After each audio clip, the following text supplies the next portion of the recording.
Kwa majina naitwa Mwalimu Wilson Richard Luhende, ni mwalimu wa shule ya msingi Nondwa, shule ambayo tuliopo mazingira haya. Ni mwalimu wa taaluma katika shule hii.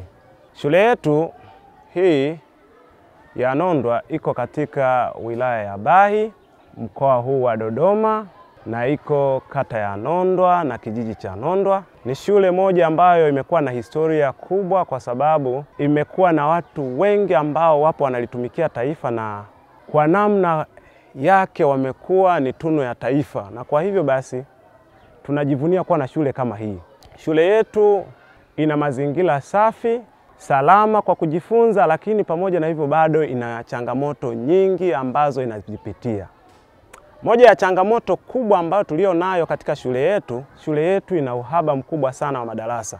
Shule yetu ina vyumba 4 tu vya madarasa ambavyo wanavitumia watoto kwa ajili ya kujifunza. Madarasa ambayo unaweza ukasema watoto wanaweza wakajifunza kwa ufanisi zaidi. Tuna vyumba ambavyo vingine vinatumika lakini ni vichakafu mno, vimechakaa kabisa, vifai. Moja ya changamoto ambayo inatutesa ni hiyo, kuwalazimisha pia kukaa kwenye darasa moja, madarasa mawili. Kwa mfano tumeona pale tulikuwa darasa la 5, tulikuwa na watoto wa darasa la 5 pamoja na la 4. Hizo ni changamoto kubwa ambayo shule yetu imekuwa ikizipitia, na mara nyingi tumekuwa tukipokea ripoti kwa ajili ya kusaidiwa katika changamoto hii, lakini ufanikishaji unakuwa ni mdogo. Hivyo tunawashukuru sana kwa kufika kwenu kutuona, lakini pia tunaomba hii changamoto ya uhaba wa madarasa, naomba kama mnaweza kutusaidia, basi tunaomba msaada kutoka kwenu. Maana tuna madarasa, tuna watoto ambao wanatakiwa kuingia kama madarasa, tuna madarasa 8.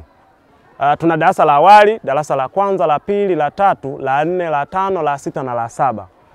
Hayo madarasa yanahitaji yaingie kwenye vyumba vyao, lakini sasa tunajikuta tunashindwa kwa ajili kulingana na hali tulionayo na vyumba tulivyonavyo. Tunalazimisha baadhi ya madarasa mengine yanakaa katika chumba kimoja, na matokeo yake sasa mwalimu anapoingia kufundisha analazimika atoe darasa moja nje ili aendelee kufundisha kwa kila alichopanga kujifunza, ili kumruhusu mwingine ajifunze. Mwingine anatoa nje, anafundishia nje, na ufundishaji wa nje kwa sababu hatuna hata mbao hizi unakuwa ni mgumu, na ufundishaji unakuwa hauna tija kabisa kwa ajili ya kuwasaidia watoto. Kwa hiyo niwaombe kama kuna kila sababu ya kufanya, basi mtusaidie. Hatuna.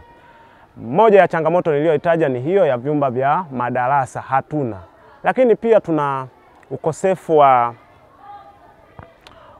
wa nyumba za watumishi. Kuna watumishi hapa wanaishi mbali, hata namna ya kufika hapa ni changamoto. Tuna nyumba 2 ambazo tunazitumia, lakini hivi vyumba vimekuwa havina tija, kwa maana kwamba vinamudu walimu 2 kati ya walimu tuliopo 8.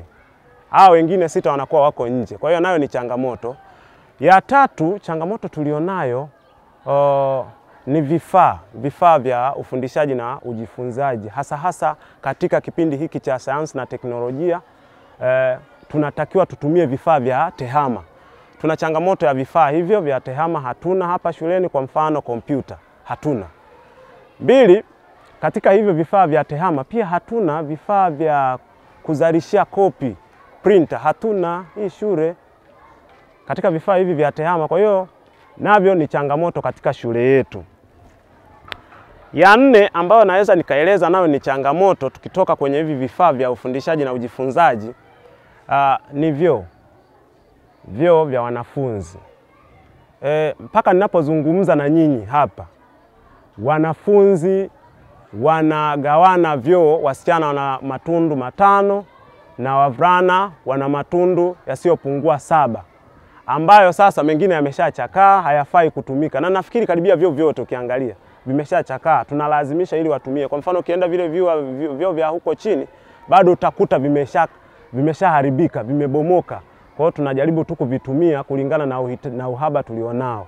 Kwa hiyo bado tuna changamoto pia kwenye mazingira ya vyoo. Kwa hiyo niombe sana pia kama kuna namna basi tunaweza tukasaidiwa. Cha 5 na ni changamoto kubwa pia ambayo tumekuwa tukiipitia katika shule yetu ni maji ya kunywa.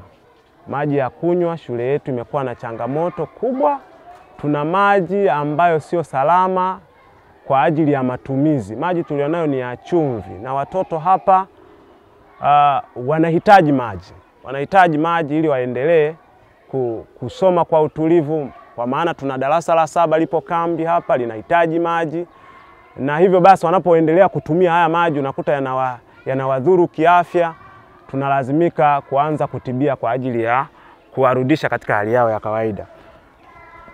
Na ya 6, changamoto tulionayo katika shule yetu pia kwa ujumla, shule yetu pia inayo changamoto kubwa nyingine. Nimezungumzia miundombinu kwa ujumla, lakini nimekuja kwenye maji.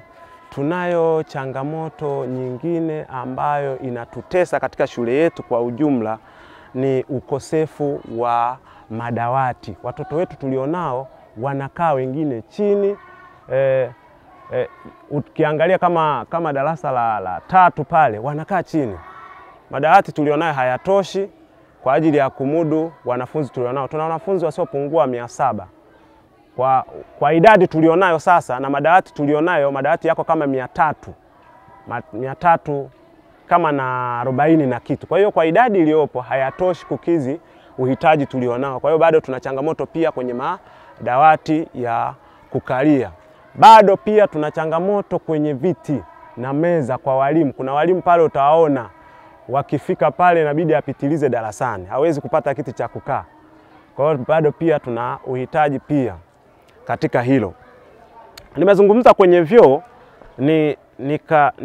nikazungumzia upande wa wanafunzi, lakini hii shule pia haina kabisa choo cha walimu. Haina choo cha walimu, tulichonacho kile kishaharibika. Kwa walimu wakipatwa na changamoto hiyo wanalazimika kutoka mazingira ya shule. Na hivyo basi kama alikuwa na kipindi, inalazimika hiko kipindi kipotee. Anaondoka anaenda kutafuta sehemu kwa ajili ya kujistiri. Kwa hiyo pia tuna changamoto hiyo. Kingine ni miundombinu ya kimichezo. Tuna uwanja wa mpira tu ambao upo. Vifaa vya kimichezo hatuna. Kwa hiyo utaona watoto wakienda pale watacheza mipira hii ya kutengeneza. Na hiyo imekuwa nayo ni changamoto kwa sababu kwa wakati tulionao pia watoto wanahitaji kupata muda wa kucheza ili kuendelea kujiimarisha kiafya na kiakili pia. Changamoto nyingine tulionayo ndugu zangu ni walimu. Nimekupa idadi ya wanafunzi wakiwa 700, lakini ukija kuangalia walimu tuliopo tuna walimu 8. Na bahati mbaya mwalimu mmoja yupo masomoni. Ukiangalia hiyo idadi inakuonyesha kwamba bado kuna uhitaji. Tulihitaji kuwa na walimu 20 kwa uhitaji, lakini tulionao ni walimu 8 na mwalimu mmoja yuko masomoni. Kwa hiyo bado tuna uhitaji mkubwa sana wa walimu. Hizo ni changamoto ambazo tunajaribu kuzipitia kwa ujumla. Nimezungumzia pia changamoto tulionayo ni changamoto ya chakula shuleni. Chakula shuleni.